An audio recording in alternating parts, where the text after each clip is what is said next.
আজানের কমের পক্ষে ৫ মিনিট আগে কোনো বাদ্যযন্ত্র বা মাইকের ব্যবহার বন্ধ রাখতে হবে এবং নামাজ শেষ হওয়া পর্যন্ত এই ধরনের কার্যকলাপ বন্ধ রাখতে হবে। বাংলাদেশের সরকার পরিবর্তনের পর থেকেই বারবার আক্রমণের শিকার হচ্ছেন হিন্দুরা।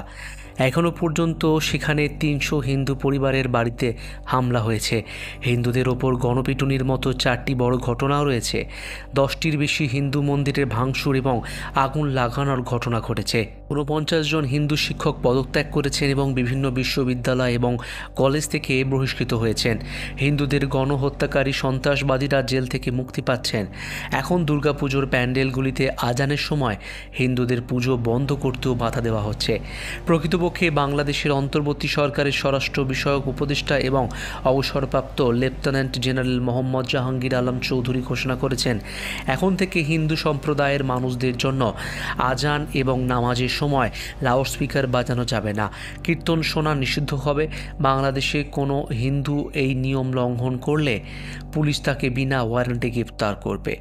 সরকার আরও বলেছে যে এই সিদ্ধান্ত সেই সমস্ত কমিটিকে অনুসরণ করতে হবে যারা আগামী মাসের ৯ অক্টোবর থেকে ১৩ অক্টোবরের মধ্যে বাংলাদেশে দুর্গাপুজো প্যান্ডেল হবে।